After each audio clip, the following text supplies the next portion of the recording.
Okay yes people, good morning to all of you. आज हम cash budget सीखेंगे।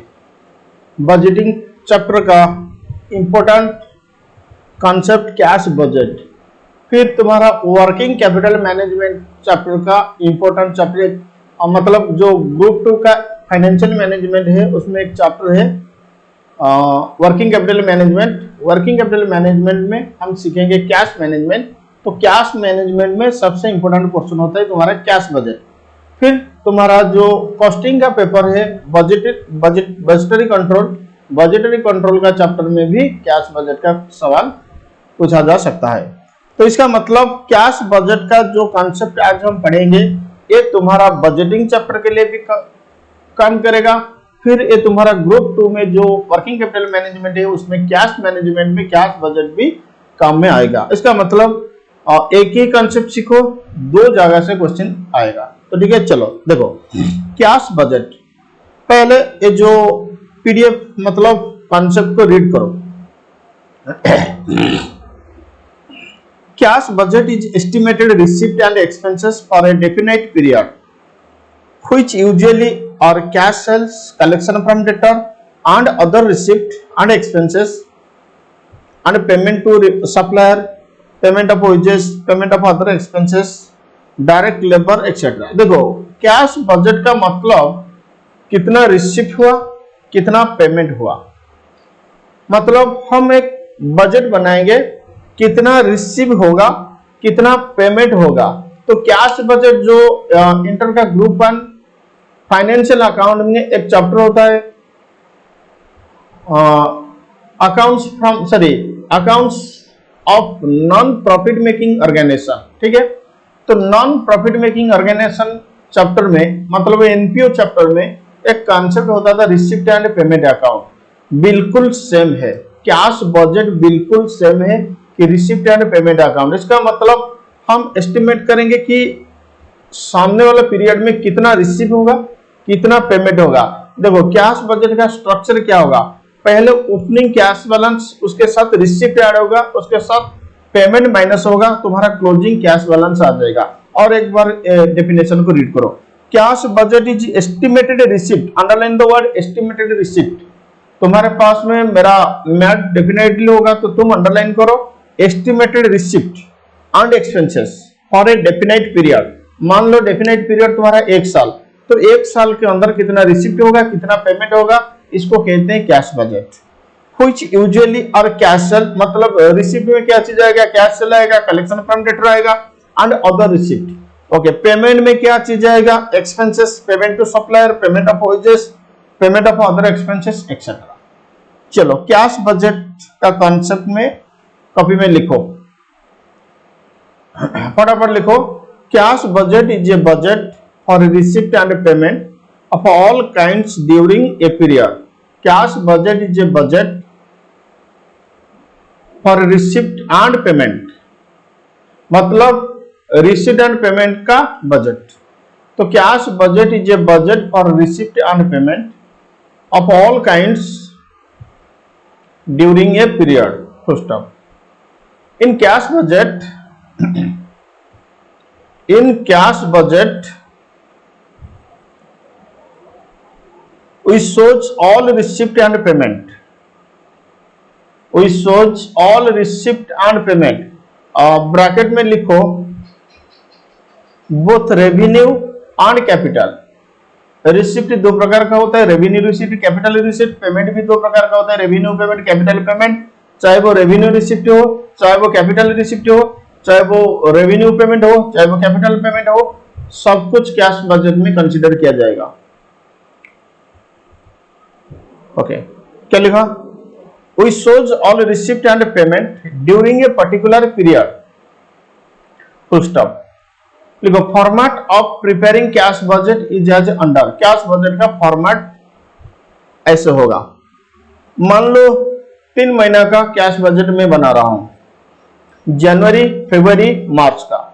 तो एक कलम करो पर्टिकुलर के लिए, और एक कलम जनवरी का, और एक कलम फरवरी का, और एक मार्च का।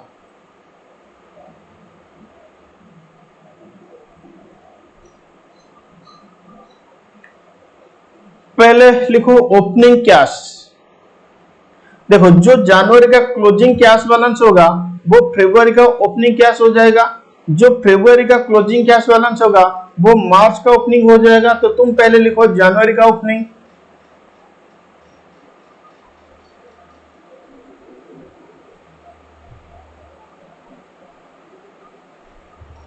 उसके साथ ऐड करो रिसिप्ट ड्यूरिंग द पीरियड, उसके साथ ऐड करो receipt during the period.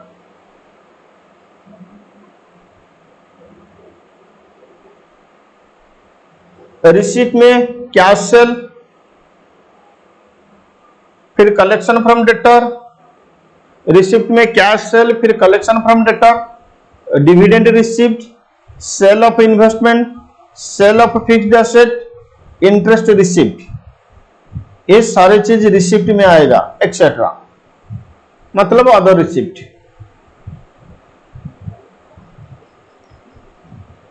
Payment minus होगा तो पेमेंट को हम ब्रैकेट दे देते हैं। तो पेमेंट में cash purchase, payment to creditors, salary paid, interest paid, purchase of fixed asset, purchase of investment etcetera. तो रिसिप्ट ऐड होगा, पेमेंट माइनस होगा, उसके बाद क्लोजिंग कैश बैलेंस आ जाएगा। जो जनवरी का क्लोजिंग कैश बैलेंस वो फरवरी का ओपनिंग हो जाएगा, फिर फरवरी का क्लोजिंग मिल जाएगा, जो फरवरी का क्लोजिंग वो मार्च का ओपनिंग हो जाएगा, फिर मार्च का क्लोजिंग मिल जाएगा। ठीक है, बस यही था कैश बजट का कॉन्सेप्ट, बहुत सिंपल है। चलो कैश बजट के लिए एक सवाल मतलब प्रॉब्लम सॉल्व करेंगे।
प्रॉब्लम नंबर 28 रीड करो।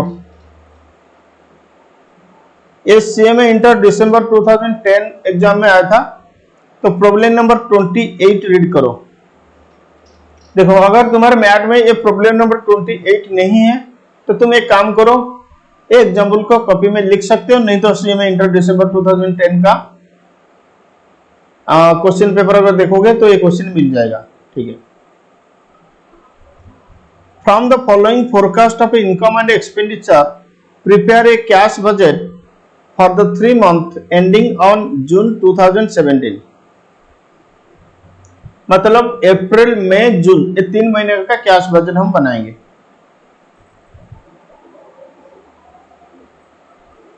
देखो मंथ फरवरी, मार्च, अप्रैल, मई, जून। सेल्स दिया हुआ है 1,20,000, 1,30,000, 80, 1,16,000, 88। परचेज भी दिया हुआ है 84, 1,00,000, 1,04,000, 1,06,000, 80,000। ओजेस भी दिया हुआ है 10,000, 12,000, 8,000, 10,000, 8,000। मिसलेनियस में 7,000, 8,000, 6, 12, 6। एडिशनल इंफॉर्मेशन ये बहुत इंपॉर्टेंट होता है कैश बजट के लिए, जो एडिशनल इंफॉर्मेशन। तो एडिशनल इंफॉर्मेशन को अच्छे से समझो, फिर कैश बजट हम बनाएंगे। सेल्स के लिए कह रहा है कि 20% realise in the month of cell.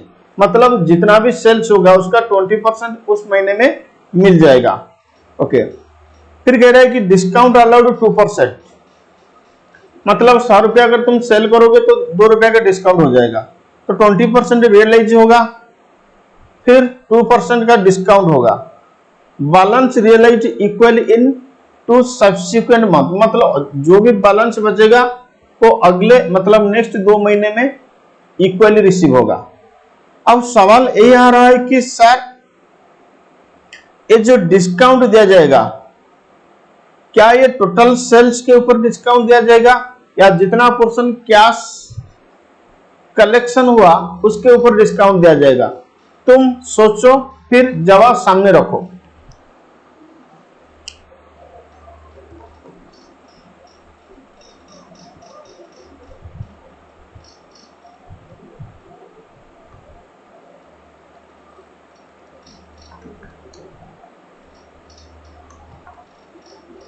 बोलो, क्या जो क्रेडिट सेल हुआ है उसको डिस्काउंट मिलेगा? नहीं। जो कैश सेल हुआ उनको डिस्काउंट मिलेगा। तो ठीक है, चलो पहले क्वेश्चन को रीड करो, फिर उसके बाद हम सॉल्यूशन करेंगे।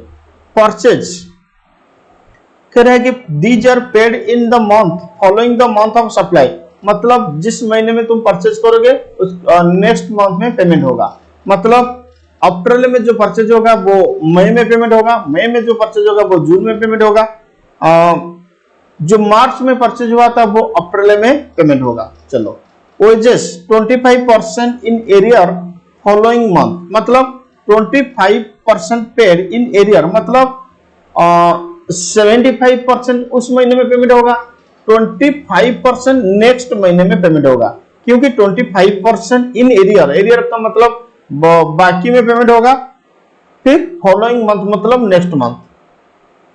Miscellaneous expenditure paid a month in arrear, मतलब जिस महीने का मिसलेनियस एक्सपेंडिचर उसके नेक्स्ट मंथ पेमेंट होगा। रेंट 1000 पर month paid quarterly in advance due in April. Income tax 5000 paid quarterly in April July etcetera. Cash in hand 5000 इन अप्रैल 2017। और एक बार खुद क्वेश्चन को रीड करो।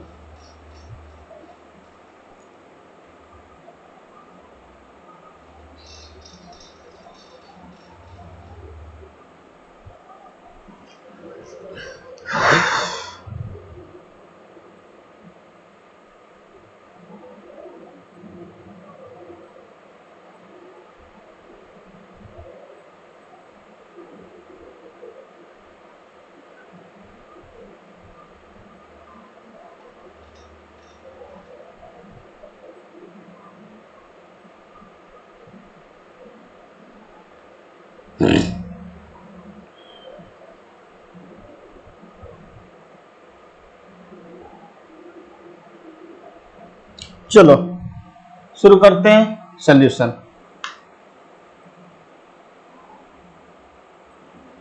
लिखो,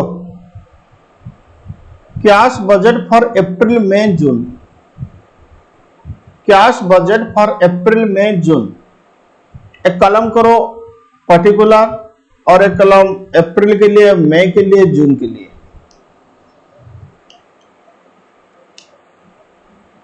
ठीक है, पहले देखो अप्रैल में ओपनिंग कैश बैलेंस 5000 था।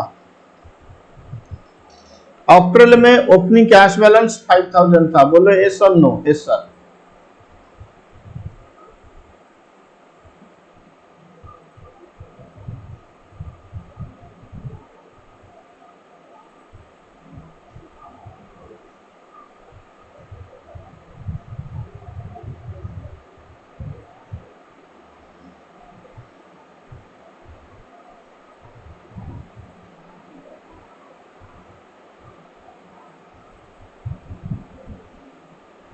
देखो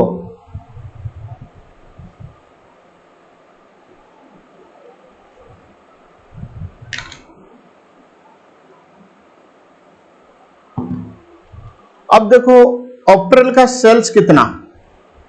80,000। बोलो यस और नो? हाँ।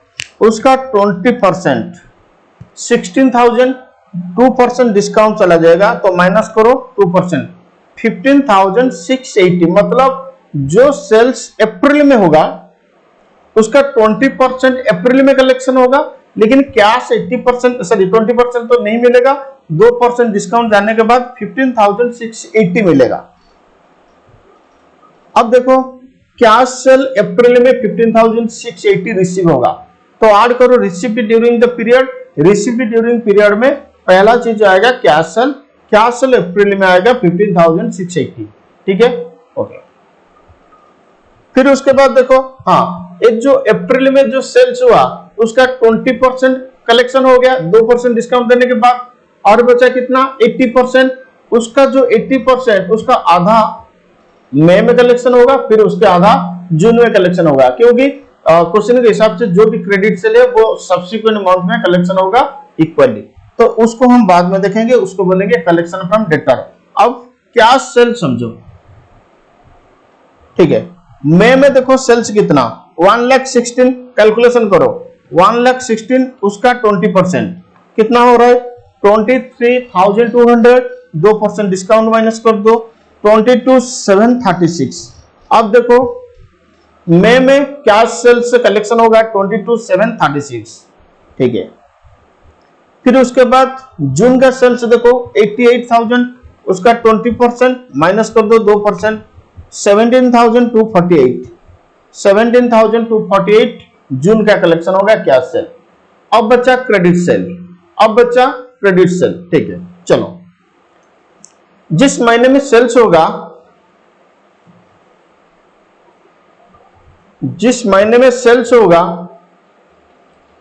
उसके नेक्स्ट मंथ आधा, फिर उसके नेक्स्ट मंथ आधा। जिस महीने में सेल्स होगा नेक्स्ट मंथ आधा, फिर उसके नेक्स्ट मंथ आधा, ठीक है, ओके। चलो अब बोलो जो सेल्स फरवरी में हुआ था, फरवरी से अटैक करो, जो सेल्स फरवरी में हुआ था, बोलो फरवरी में कितना सेल्स हुआ, मेरे साथ साथ तुम कैलकुलेशन भी करो। 1,20,000, तो कैलकुलेटर में टाइप करो 1,20,000। अच्छा, उसका 80% क्रेडिट सेल, तो मल्टीप्लाई करो 80%, कितना हो रहा है 96,000। 20% तो मंथ ऑफ सेल में कलेक्शन हो जाएगा ना।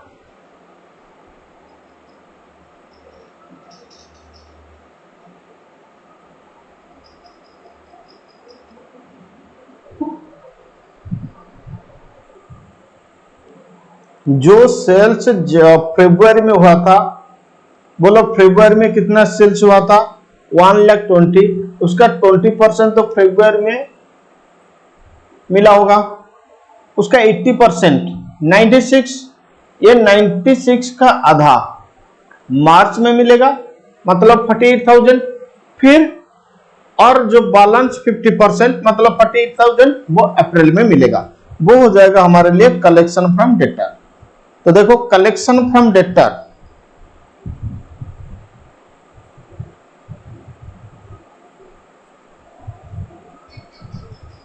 इसमें दो लाइन है, एक होता है 40% ऑफ प्रीवियस मंथ सेल और एक होता है 40% of second previous month sale. तो अप्रैल में फरवरी का जो 40% कलेक्शन होगा, अप्रैल में फरवरी का जो 40% कलेक्शन होगा, क्या वो 40% ऑफ प्रीवियस मंथ सेल में आएगा या 40% of second previous month sale में आएगा? वो 40% ऑफ सेकेंड प्रीवियस मंथ में आएगा। तो 40% ऑफ सेकेंड प्रीवियस मंथ में देखो 48,000, ये 48,000 है जो है ना, ये फरवरी सेल्स का आधा। ये जो 48,000, ये 48,000 फरवरी सेल्स का आधा, क्योंकि फरवरी अप्रैल के लिए सेकेंड प्रीवियस मंथ, फरवरी अप्रैल के लिए सेकेंड प्रीवियस मंथ, ठीक है। जो मार्च में सेल हुआ था, देखो मार्च में कितना सेल्स हुआ था, मार्च में सेल्स हुआ था 1,30,000, तो टाइप करो कैलकुलेटर में 1,30,000, उसका 20% चला गया और कितना बचा 1,04,000, उसका 50%। मार्च में जो सेल्स हुआ था उसका 50%, मतलब बैलेंस का 50% अप्रैल में मिलेगा, फिर 50% मई में मिलेगा। ठीक है, ये देखो जो सेल्स मार्च में हुआ था उसका कुछ पोर्शन अप्रैल में मिलेगा, फिर कुछ पोर्शन मई में मिलेगा। मार्च में जितना सेल्स हुआ था उसका कुछ पोर्शन अप्रैल में मिलेगा, कुछ पोर्शन मई में मिलेगा। कितना अप्रैल में मिलेगा? 52। कितना मई में मिलेगा? 52। जो अप्रैल में मिलेगा वो आ जाएगा 50% ऑफ प्रीवियस मंथ सेल में। तो ये जो 52,000 ये अप्रैल का आधा, ये जो 52,000 ये भी अप्रैल का आधा, सॉरी मार्च का आधा। तो अप्रैल के लिए मार्च प्रीवियस मंथ, मई के लिए मार्च सेकेंड प्रीवियस मंथ, अप्रैल के लिए फरवरी सेकेंड प्रीवियस मंथ। इस हिसाब से कैलकुलेशन होगा।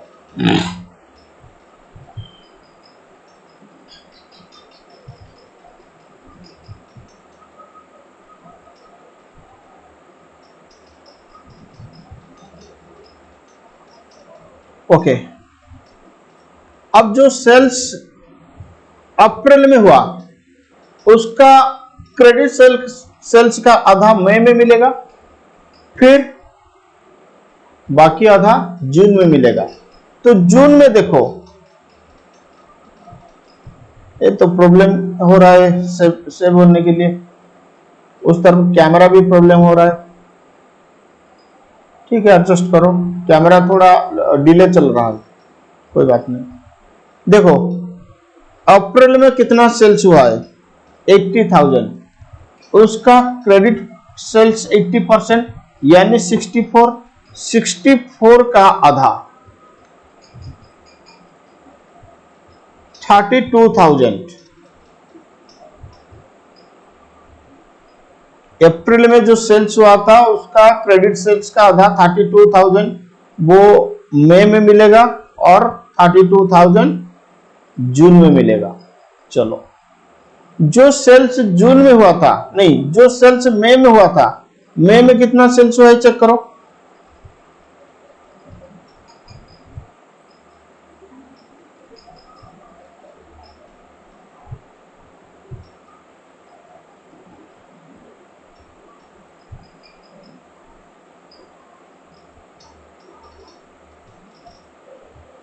मई में सेल्स हुआ है 1,16,000, उसका 80%, उसका 50% जून में मिलेगा।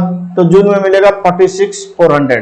तो काम करो, मैं यहां समझाता हूं, समझने के लिए कोशिश करो।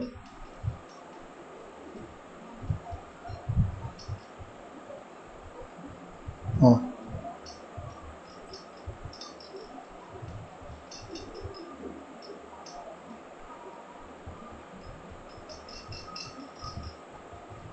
ये वर्किंग बनाओ।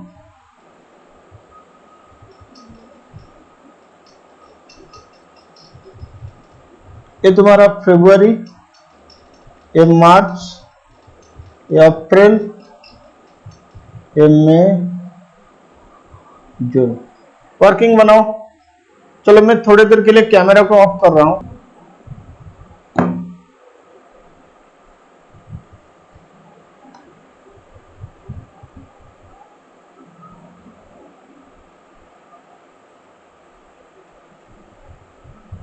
ये क्या हुआ?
देखो फरवरी में जो वेजेस उसका 75% फरवरी में पेमेंट होगा, उसका 25% मार्च में पेमेंट होगा।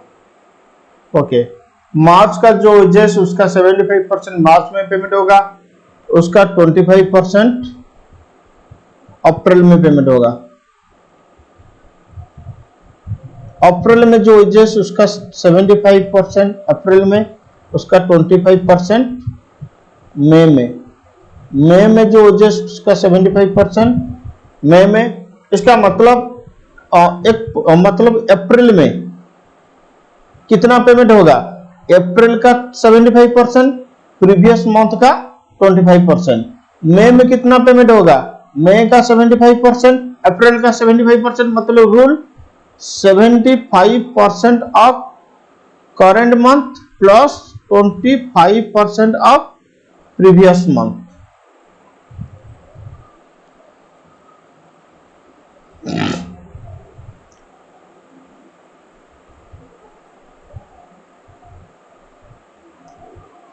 वेजेस का जो पेमेंट का रूल है ना, 75% of current month, 25% of previous month. चलो इस रूल के हिसाब से पेमेंट करो।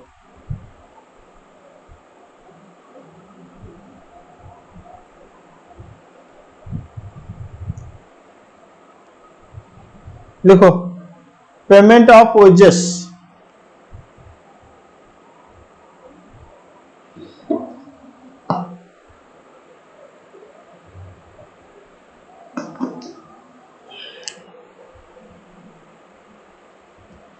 लिखो payment of wages. Payment of wages में 75% of same month, 25% of previous month. ठीक है, देखो अप्रैल में कितना वेजेस? अप्रैल में वेजेस 8000, 8000 का 75% 6000, 75% ऑफ सेम मंथ में लिखो अप्रैल का 75%। मई का वेजेस 10,000, उसका 75% 7,500। जून का वेजेस 8,000, उसका 75% 6,000। तो ये हो गया 75% इन सेम मंथ। नेक्स्ट लिखो वेजेस में 25% ऑफ प्रीवियस मंथ, मतलब अप्रैल का, अच्छा अप्रैल में मार्च का 25% पेमेंट होगा, तो मार्च में कितना वेजेस? 12,000, उसका 25% 3,000, तो मार्च में पेमेंट होगा 3,000। ठीक है, ओके सॉरी, मार्च का 3,000 मतलब 25%, अप्रैल में पेमेंट होगा, तो अप्रैल में पेमेंट होगा प्रीवियस मंथ का 25%। अब जून में, सॉरी मई में अप्रैल का 25%, तो अप्रैल में कितना? अप्रैल में 8,000, उसका 25%, मई में पेमेंट होगा 2,000। जून में मई का 25%, तो मई में कितना? 10,000, उसका 25%, 2,500। ये हो गया तुम्हारा पेमेंट ऑफ वेजेस। फिर मिसलेनियस एक्सपेंसेस। मिसलेनियस एक्सपेंसेस का क्या रूल है? Paid a month in arrear, मतलब जो मार्च का मिसलेनियस एक्सपेंसेस 8,000, वो पेमेंट होगा अप्रैल में। देखो पेमेंट ऑफ मिसलेनियस एक्सपेंसेस अप्रैल में पेमेंट हुआ 8,000, जो कि मार्च का। अब मई में अप्रैल का पेमेंट होगा, तो अप्रैल का कितना? 6,000, वो पेमेंट होगा मई में, तो मई में देखो 6,000। जून में मई का पेमेंट होगा, तो मई का कितना? मिसलेनियस से 12,000, वो जून में पेमेंट होगा। जून में पेमेंट हो गया 12,000। अब payment of rent, rent payment होगा अप्रैल में 30,000। Payment of tax, tax payment होगा अप्रैल में 5,000। अब बोलेंगे सर क्यों? देखो इनकम टैक्स 5,000 पे क्वार्टरली इन अप्रैल जुलाई, तो अप्रैल में पेमेंट होगा 5,000। ओके, और फिर rent 1,000 per month paid quarterly in advance due in April. देखो एक क्वार्टर 3 महीना, 3 महीना का रेंट 3,000, तो 3,000 अप्रैल में पेमेंट होगा, तो पेमेंट ऑफ रेंट अप्रैल में पेमेंट हुआ 3,000। ठीक है, अब देखो क्लोजिंग कैश बैलेंस क्या आ रहा है।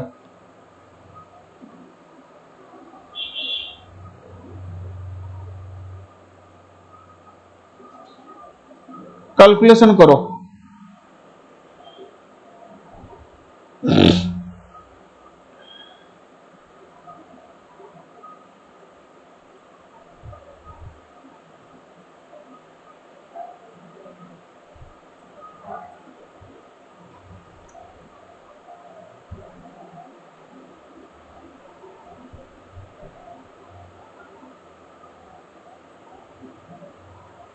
पहले अप्रैल का कैलकुलेशन करो। ओपनिंग कितना 5000 प्लस कलेक्शन 15680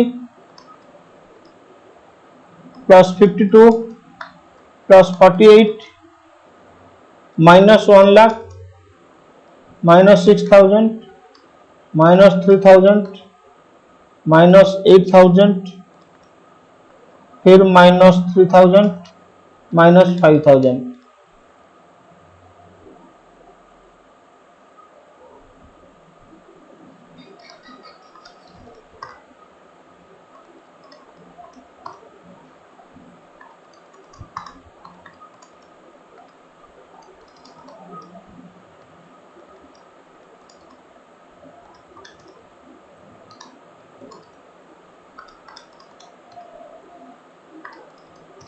अप्रैल का नेगेटिव आ रहा है 4320, यहां पे 4320 नेगेटिव पुट करो ओपनिंग बैलेंस, उसके साथ प्लस करो 22736 plus 32000 plus 52000 minus 1,04,000 minus 7500 minus 2000 minus 6000। यहाँ पे 17,084 भी नेगेटिव आ रहा है, तो 17,084 negative plus 17248 plus 46400 plus 32 minus 1,06,000 minus 6000 minus 2500 minus 12,000। यहाँ पे नेगेटिव आ रहा है 47,936। बस कैलकुलेशन थोड़ा देखोगे कि opening plus receipt minus payment करोगे।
एग्जाम्पल 8 रीड करो।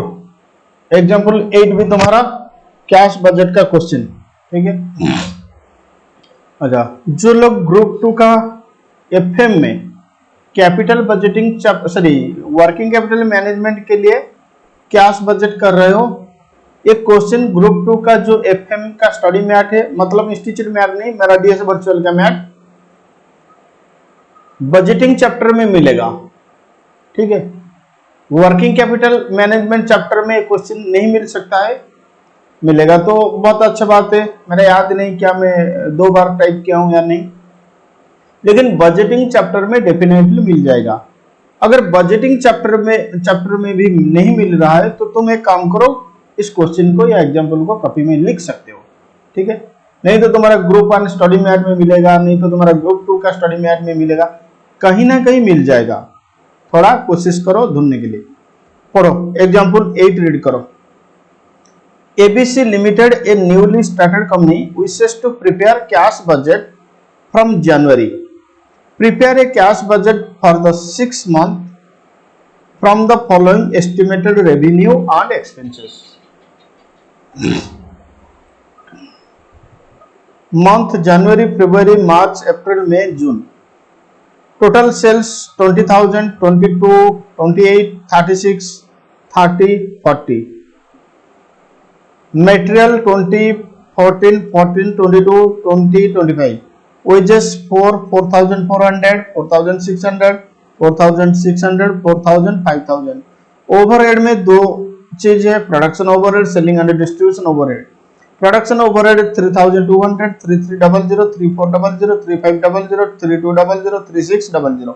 सेलिंग एंड डिस्ट्रीब्यूशन ओवरहेड में 800, 900, 900, 1,000, 900, 1,200।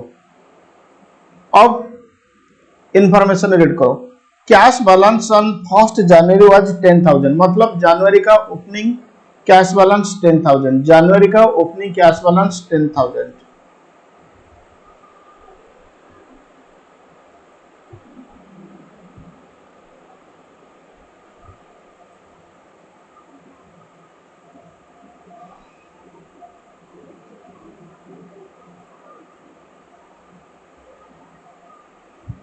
A new machinery is to be installed at rupees 20,000 on credit to be repaid by 2 equal installment in March and April। जो new machinery install होगा वो credit में तो purchase होगा, लेकिन उसका 2 इंस्टॉलमेंट पेमेंट होगा। एक पेमेंट होगा मार्च में 10,000 और एक अप्रैल में 10,000। Sales commission at the rate of 5% on total sales is to be paid within a month following the actual sales, मतलब जिस महीने में सेल्स होगा उसका नेक्स्ट मंथ 5% सेल्स कमीशन दिया जाएगा। 10,000 being the amount of second call may be received in March। Share premium amounting to rupees 2,000 is also obtained with the second call। देखो call money 10,000, उसके साथ प्रीमियम 2,000 रिसीव होगा, यानी total receive होगा कितना 12,000। कब रिसीव होगा? मार्च में। Period of credit allowed by supplier 2 month, मतलब जिस महीने में परचेज होगा उसका परचेज होगा उसके 2 मंथ के बाद पेमेंट होगा। Credit period 2 month. Period of credit allowed to customer 1 month, जिस महीने में सेल्स होगा क्रेडिट सेल उसका 1 महीने के बाद कलेक्शन होगा, मतलब जनवरी में अगर सेल होगा तो फरवरी में कलेक्शन होगा, फरवरी में अगर सेल्स होगा तो मार्च में कलेक्शन होगा। Delay in payment of overhead 1 month, 2 overhead है, प्रोडक्शन, सेलिंग एंड डिस्ट्रीब्यूशन, ये दोनों के लिए 1 मंथ के बाद पेमेंट होगा, मतलब जनवरी का ओवरहेड फरवरी में पेमेंट होगा, फरवरी का ओवरहेड मार्च में पेमेंट होगा, मार्च का ओवरहेड अप्रैल में पेमेंट होगा, अप्रैल का ओवरहेड मई में पेमेंट होगा, मई का ओवरहेड जून में पेमेंट होगा, जून का ओवरहेड जुलाई में पेमेंट होगा। Delay in payment of wages half month, ये बहुत इंपॉर्टेंट होता है, मतलब हाफ मंथ के बाद पेमेंट होगा। देखो समझने के लिए कोशिश करो, ठीक है। जनवरी का वेजेस कितना, चलो मैं वर्किंग में समझा देता हूं। हाफ मंथ क्रेडिट पीरियड होगा तो क्या होगा, मान लो ये जनवरी, ये फरवरी। जनवरी का मान लो 10,000, ठीक है। हाफ मंथ का मतलब 15 दिन, तो 15 दिन का 5,000, ये 15 दिन का 5,000। फरवरी में मान लो 12,000, तो 15 दिन का 6,000, 15 दिन का 6,000। अब देखो जनवरी का जो पहला 15 दिन का वेजेस हाफ मंथ हो गया, वो इधर पेमेंट हो जाएगा, मतलब जनवरी में तो पेमेंट हुआ ना, हाँ। लेकिन जो सेकेंड 15 दिन का वेजेस वो फरवरी में पेमेंट होगा। अच्छा, फरवरी में जनवरी का आधा, फरवरी का आधा, क्योंकि ये जो फरवरी का आधा 6,000 ये इस 15 दिन में पेमेंट होगा। तो हाफ मंथ एरियर का मतलब 50% सेम मंथ में पेमेंट हुआ, 50% नेक्स्ट मंथ में पेमेंट हुआ। तो एक महीने में या 1 मंथ में करंट मंथ का 50%, प्रीवियस मंथ का 50%। देखो अरे भाई समझने के लिए कोशिश करो। जनवरी का 10,000 तो 15 दिन का 5000, नेक्स्ट 15 डे का 5000। ये जो 15 दिन ये जनवरी में तो पेमेंट हो जाएगा, ये तो 15 दिन का ये फरवरी में पेमेंट होगा। फरवरी का मान लो 12,000, तो 15 दिन का कितना बनता है 6,000, फिर 15 दिन का 6,000। ये जो 6,000 ये तो फरवरी में पेमेंट होगा, ये मार्च में पेमेंट होगा। तो फरवरी का आधा 15 दिन मतलब हाफ मंथ मतलब आधा, फरवरी में फरवरी का आधा, जनवरी का आधा। तो रूल क्या बनेगा, करंट एक मंथ का सेम मंथ का आधा, प्रीवियस मंथ का आधा। बाकी खुद एनालिसिस करो। Cash sale 50% of total sales, cash sale 50% of total sales. लिखो कैश बजट,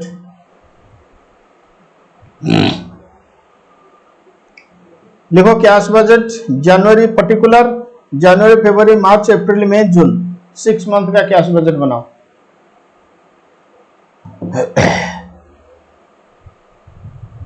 आजकल क्या होता है ना, बच्चे लोग टीचर के ऊपर इतना भरोसा करते हैं कि खुद एनालिसिस नहीं करते। बेटा ऐसे मत करो, खुद एनालिसिस करो। तुम्हारे सामने लंबी जिंदगी पड़ी हुई है।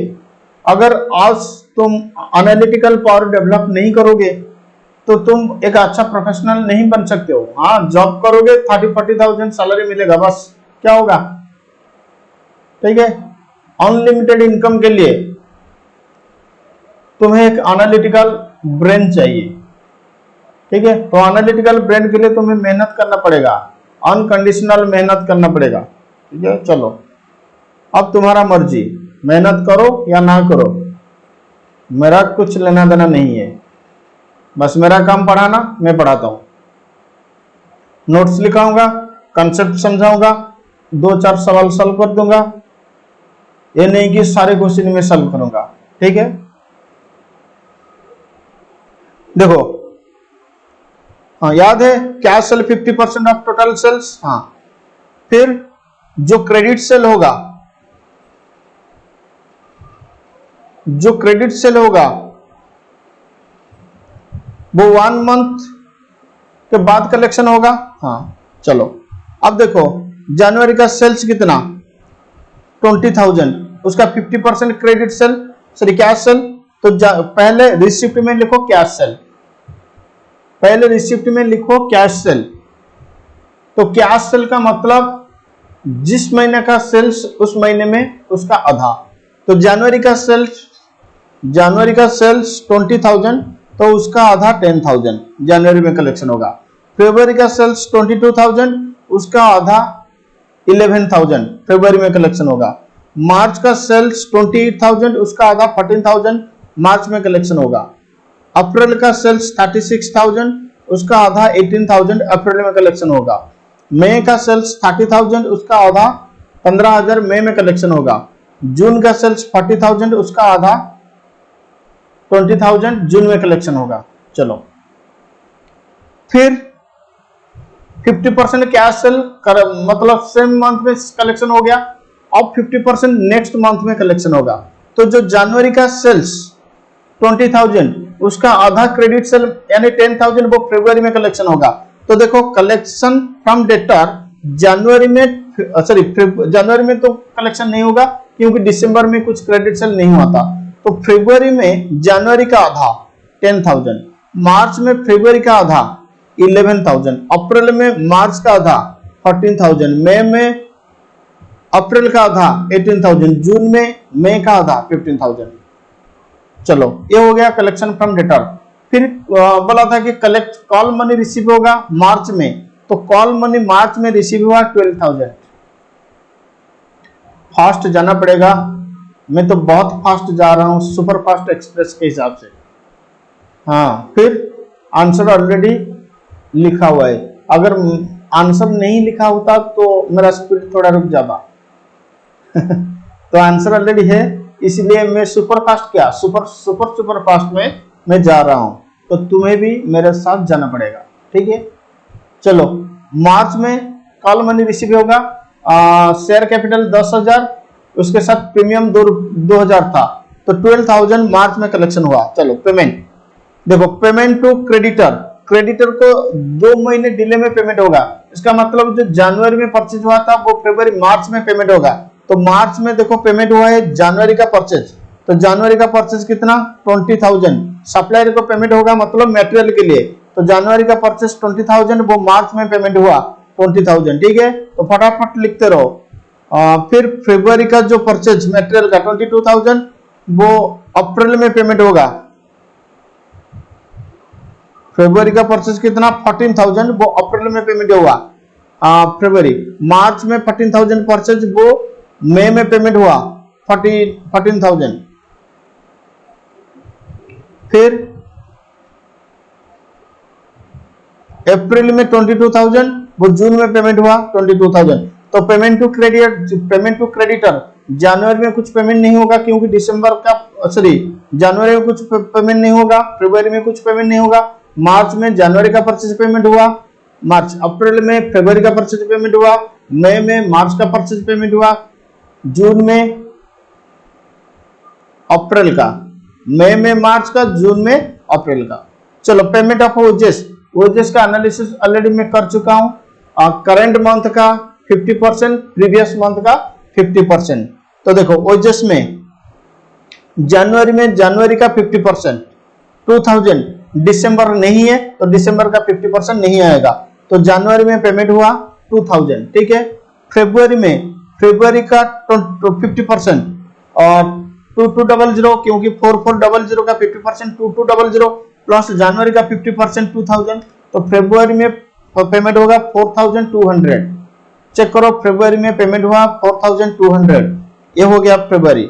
चलो मार्च का 50%, तो 4,600 का 50% कितना 2,300 प्लस फरवरी का 50% 2,200, तो मार्च में पेमेंट होगा 4,500, तो 4,500। बस अप्रैल में, मई, जून, इसका कैलकुलेशन तुम करो। अब लिखो ओवरहेड। देखो ओवरहेड के लिए वो कह रहा है delay in payment of overhead 1 month. चलो जनवरी का ओवरहेड देखो कितना, सर जनवरी का ओवरहेड 4,000 वो फरवरी में पेमेंट होगा, तो फरवरी में लिखो पेमेंट हुआ 4,000। जनवरी का ओवरहेड 4,000 वो फरवरी में पेमेंट होगा, तो लिखो फरवरी में 4,000 ओवरहेड।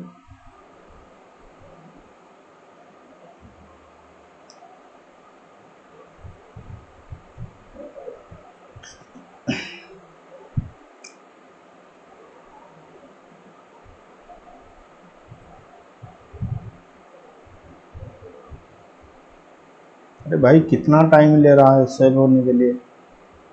एक्चुअली क्या हुआ ना, ये पीडीएफ लेंदी हो चुका है इसीलिए ज्यादा टाइम ले रहा है सेव होने के लिए, कोई बात नहीं। अब देखो फरवरी का ओवरहेड कितना 3,300 प्लस 900 कितना 4,200, वो मार्च में पेमेंट होगा, तो मार्च में लिखो 4,200। मैं नहीं लिखूंगा क्योंकि मैं अगर लिख दूंगा तो फिर सेव होने के लिए बहुत टाइम लगेगा, सेव होने के बाद ये पीडीएफ चलेगा, नहीं तो नहीं चलेगा। तो 4,200 मार्च में पेमेंट लिखो 4,200। अब देखो मार्च का ओवरहेड कितना 3,400 प्लस 900 कितना 4,300, तो जो मार्च का ओवरहेड 4,300 वो अप्रैल में पेमेंट होगा, तो अप्रैल में देखो पेमेंट 4,300।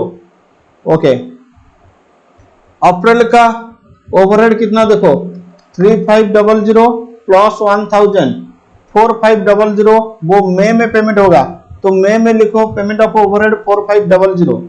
अब मई का ओवरहेड कितना देखो 3,200 प्लस 900 4,100, वो जून में पेमेंट होगा। चलो पेमेंट ऑफ ओवरहेड हो गया। अब क्लोजिंग कैश बैलेंस कंप्यूट करो।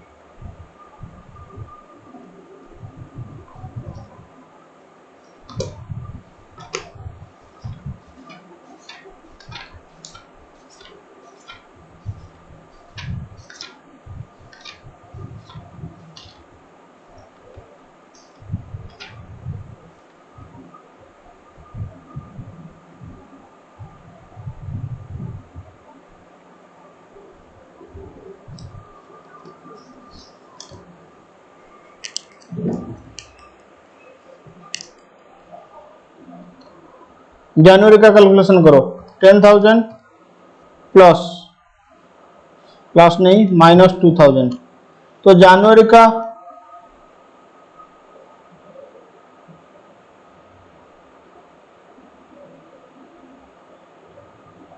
Sorry opening balance 10,000 plus collection हुआ है 10,000, 20,000 माइनस 2,000 पेमेंट, तो जनवरी का क्लोजिंग बैलेंस तुम्हारा 18,000 आ रहा है। तो जनवरी का क्लोजिंग बैलेंस 18,000, वो फरवरी का ओपनिंग बैलेंस हो जाएगा। अब फरवरी का कैलकुलेशन करो, 18,000 प्लस 11,000 प्लस 10,000 -4200 -4,000। फरवरी में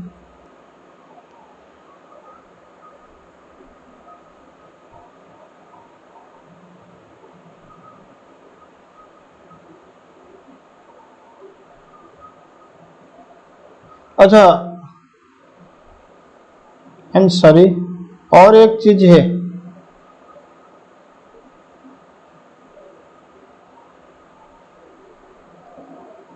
चलो मैं ओवरहेड लिख देता हूं।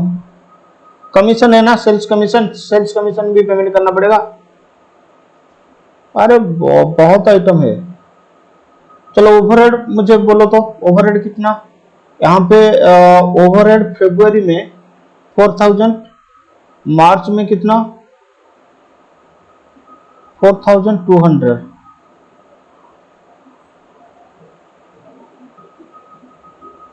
अप्रैल में कितना 4,300, अप्रैल, मई में कितना 4,500, ये तो ऑलरेडी लिख चुका, 4,100। चलो कमीशन पेमेंट करना पड़ेगा। कमीशन देखो, commission commission commission commission sales का 5% is to be paid within a month following actual sales, मतलब जनवरी का सेल्स कितना 20,000, उसका 5% फरवरी में पेमेंट होगा, तो फरवरी में कमीशन पेमेंट होगा 1,000। फरवरी का सेल्स कितना देखो 22,000 इंटू 5%, वो मार्च में पेमेंट होगा 1100। चलो इसे पेमेंट करो, यहाँ पे 1400 आ रहा है, यहाँ पे 1800 आ रहा है, इधर 1500 आ रहा है। चलो फिर लिखो इंस्टॉलमेंट, मशीन का instalment, instalment for machine, machine का अमाउंट था 20,000, 2 इंस्टॉलमेंट, एक मार्च में और एक अप्रैल में, तो यहाँ पर 10,000 पेमेंट होगा, यहाँ पर 10,000 पेमेंट होगा। अब देखो क्लोजिंग कैश बैलेंस,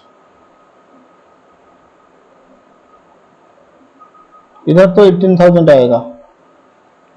फरवरी का देखो 18,000 प्लस 11,000 प्लस 10,000 -4200 -4,000 -1,000, 29,800, 29,800, इधर लिखो 29,800 प्लस 14,000 प्लस 11,000 प्लस 12,000 माइनस 20,000 -4500 -4200, 1,100 1,000, 36,000, नहीं कैलकुलेशन गलत हुआ, 29,800, ठीक है, 14,000 11,000 12,000, पेमेंट में 20,4500 4200 1100 10,000।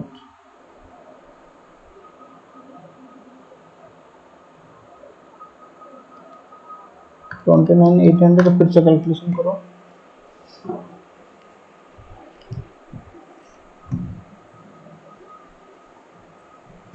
$29,800 plus 14,000 plus 11,000 plus 12,000 minus 20 minus 4,500 minus 4,200 minus 1,100 minus 10,000, 27। इधर लिखो 27, कैलकुलेशन करो। 27 plus 18 plus 14 minus 14 minus 4,600 minus 4,300 minus 1,400 minus 10,000, 24,700। इधर 24,700 कैलकुलेशन करो।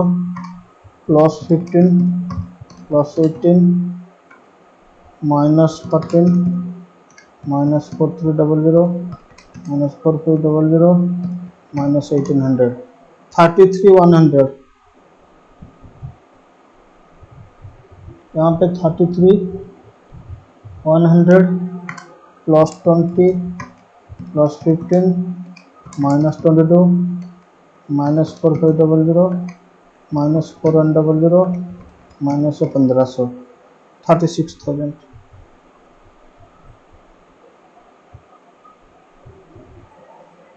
बस यही है तुम्हारा कैश बजट। हो जाएगा? बोलो यस और नो।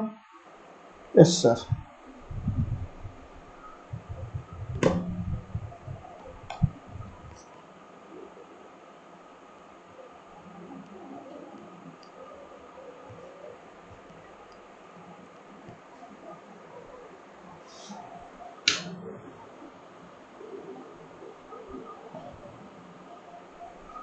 इलस्ट्रेशन 8 हो गया।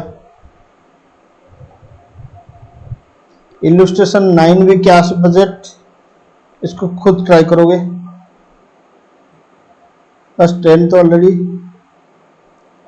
10 नया कैश बजट नहीं है। एग्जाम्पल 9 तुम्हारा कैश बजट, इसको खुद ट्राई करो, ये भी हो जाएगा। अभी हम लोग कॉन्सेप्ट क्लास करते हैं। कॉन्सेप्ट खत्म होने के बाद मैं प्रॉब्लम सॉल्यूशन क्लास दे दूंगा, उसका चिंता मत करो। प्रॉब्लम अभी मैं नहीं कर रहा हूँ, शायद वो प्रॉब्लम सॉल्यूशन क्लास में डिस्कशन हो जाए।